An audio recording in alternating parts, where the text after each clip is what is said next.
This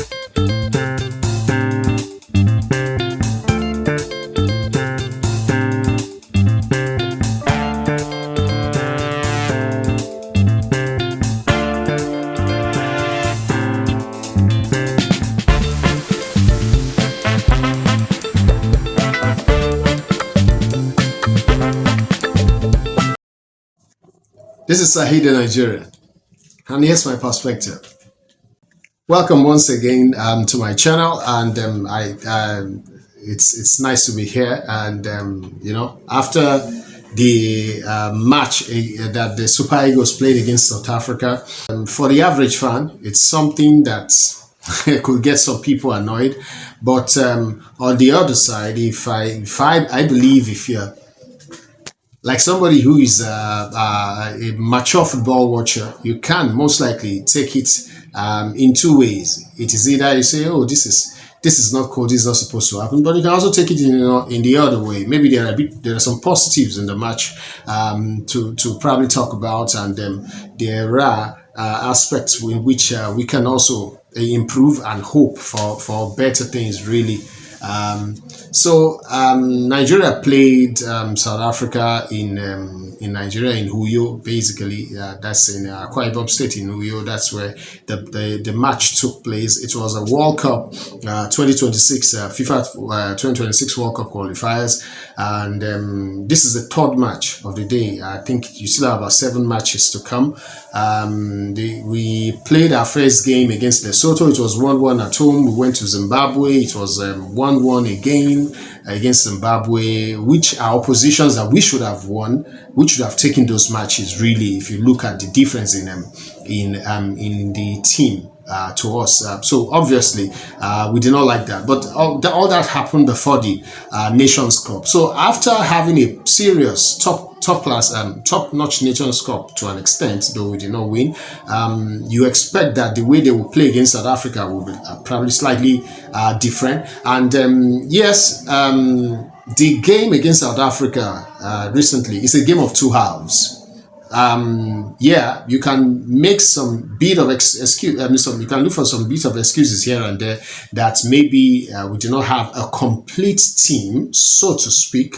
We do not have all the players maybe who are supposed to play for us, but you can make a bit of that. You can say, oh, we do not have a leader. One of the things that you can notice is that we do not have a leader in the defense.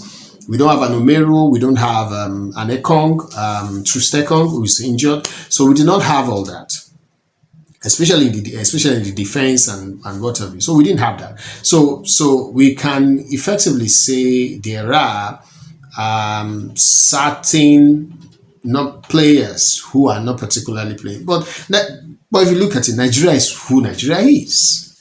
With our endowments and talents, basically, we should say, oh, we should be able to beat South Africa. But that's with no disrespect to South Africa, but that's just saying we should have put in the passion that is needed. And you can also look at the fact that the passion that is needed for the game, I guess the players just felt, oh, the South Africa will just take it slightly, we'll just take it a bit slowly when we are playing them before they will not come out and hit them. So we are not physical enough in the first half. Like I said earlier, it's a game of two halves. It's a game of two halves. The first half, we were being bossed in the game. We did not particularly boss the South Africans. The South Africans, ran rings around us at some point in time. We were playing a high line, and that high line wasn't really so great. If we had played an island with a solid leader in the defense, Shemi Ajayi wasn't a co-leader yesterday.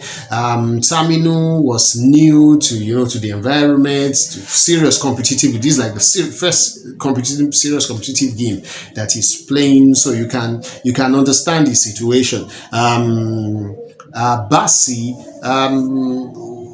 needed a leader too. That's why an Ekong would have said, oh, Bassi, take it easy here, and what have you. The exchanges would have mattered a lot, though. So in the first half, it wasn't a cold half. Nothing really cool to write home about. The chances we got, even the Chikwueze, not Chikwueze, what's it called?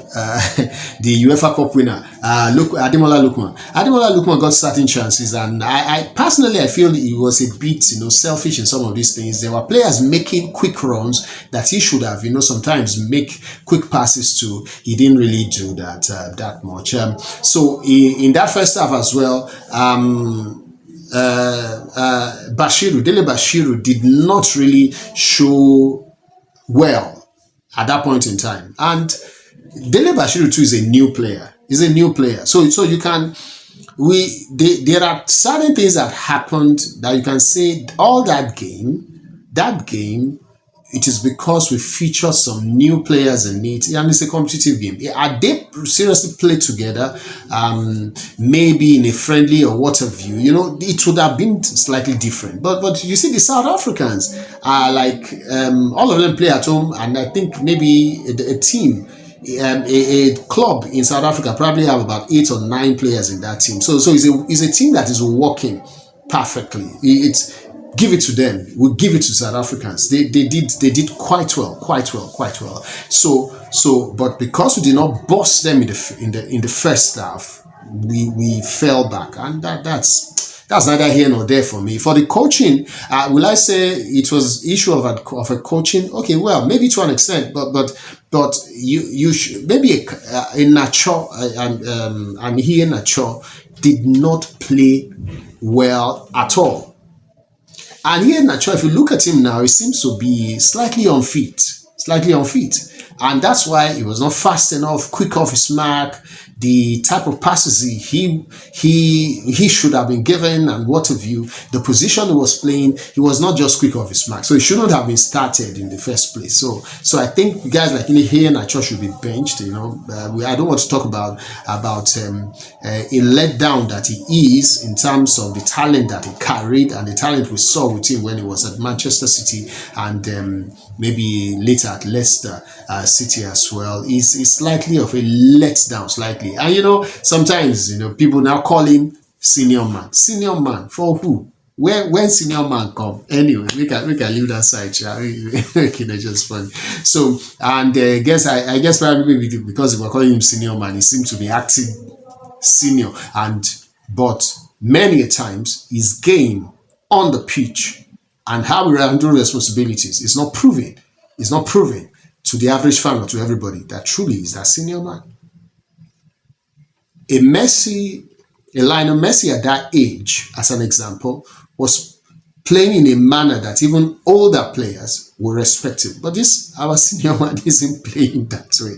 But anyway, I hope he improves. And he understands that he needs to take more responsibility and carry himself as a true leader of the team. He needs to. We give the country gave him a lot for him to really prove this, and he's yet to prove it majorly in the senior national team.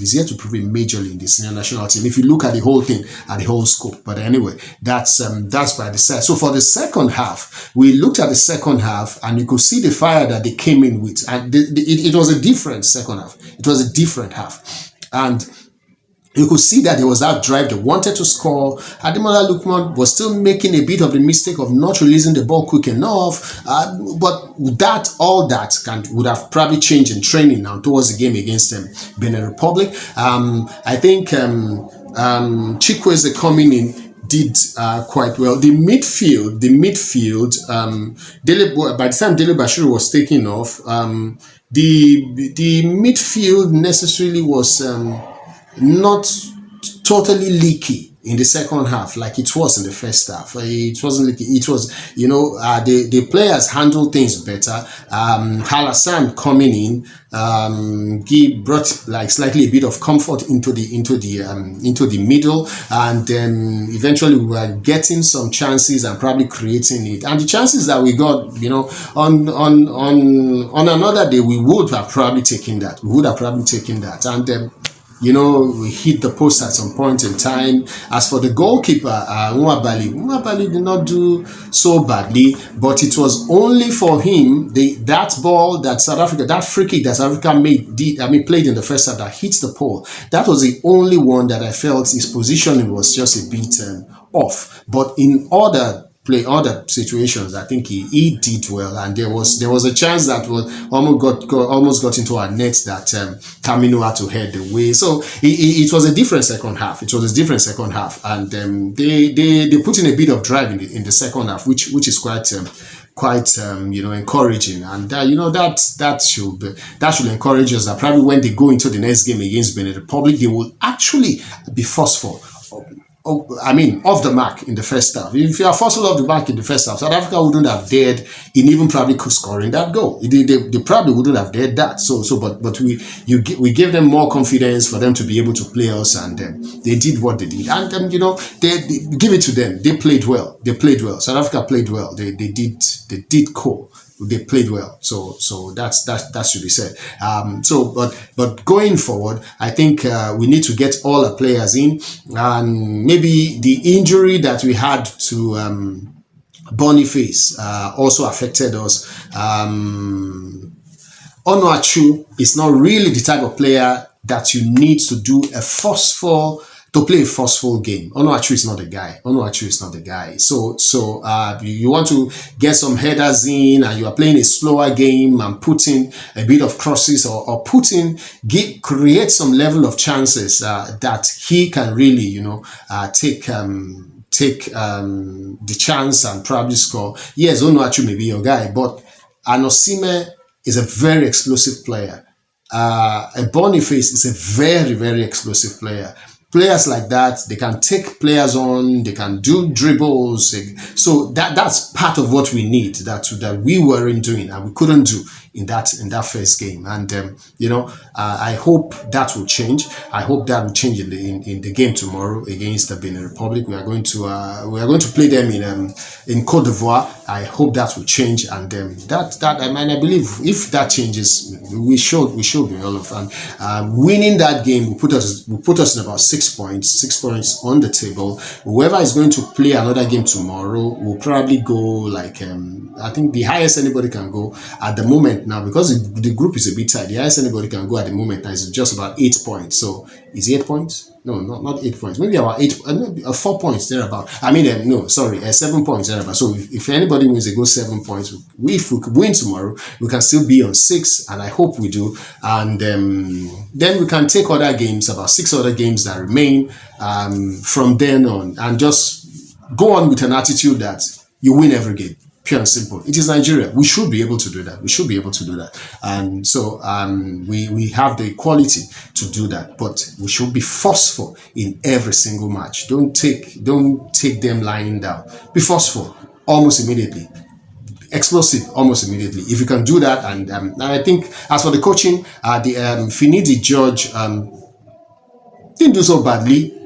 Maybe 50%. Maybe we'll just give him 50%. He didn't do extremely cool, but 50% anyway. But it's his first game. It's his first official game.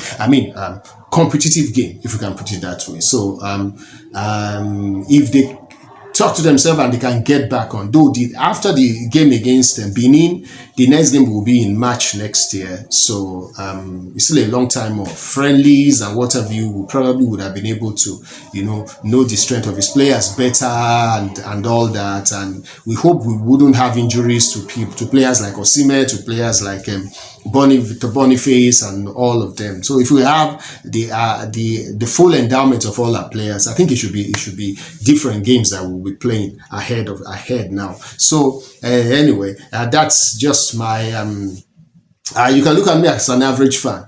Maybe somebody can say, is he a sport journalist? I'm not particularly only looking at it that way. I'm looking at it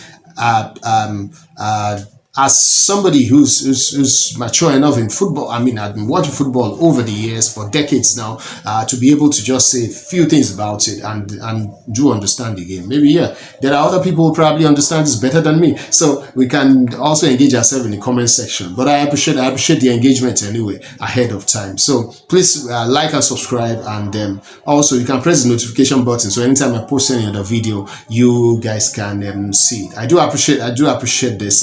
So So I hope the Super Eagles do well tomorrow against Benin Republic. And then probably if I have another opinion about the Benin Republic game, I think I'll probably drop that soon enough. But outside of that, this is Saheed the Nigerian, and fully that's my perspective.